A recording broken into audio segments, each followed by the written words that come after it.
So what I'm going to show you is the new way that they have us do it. And I'm going to show you two different ways.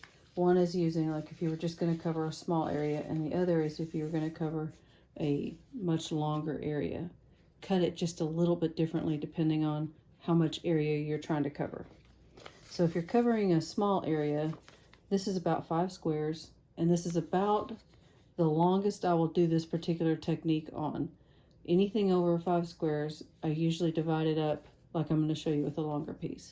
So with a 5 square piece, you're going to still round the corners. Okay. And I've doubled that over so I could round them both at the same time because it's easier that way. It's just quicker. And I'm also going to keep the tape doubled over while I do the actual slit cutting. This is why you need really sharp scissors to be able to do this. Okay, so with the tape doubled over like this, hold it tight between your fingers. Okay, and you're going to cut up to about your anchor point. So about that 2 inches right there.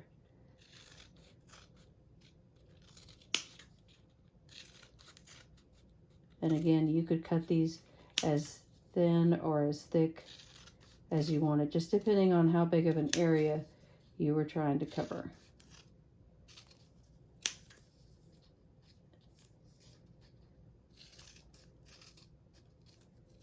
When I get over to about that far, I usually turn it over and I do it from the other side because it's easier to hold on to it that way.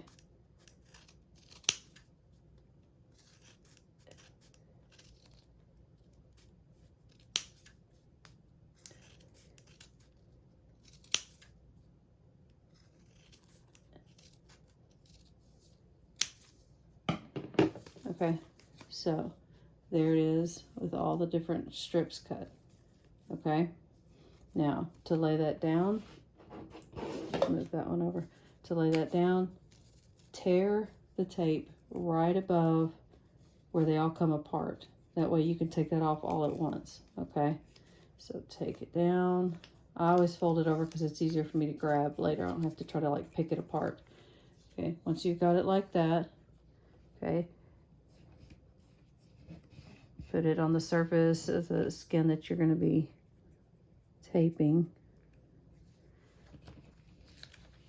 Okay, and I usually start with lymphedema taping. I usually start distal and go proximal. Okay, so lay that down, flip it up, pull all of this off at once. All right, and then you can take this and lay down each piece individually. And I usually go back and forth so that I can cover, so I get the area covered that I want to have covered.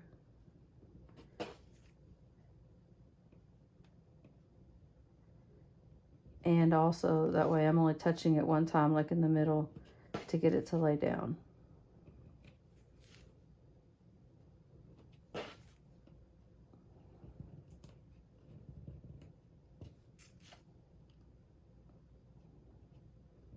Now I do have some tension on the tape, but it's very, very little. And as soon as I get that laid down, then I can let off on that tension and then smooth it all out, pull off the end with no tension. And then I would rub it to heat it up. But that's how far you can spread it out whenever you're doing a small piece like that. The more slices you make in it, the thinner you make the pieces, the more you can spread it out.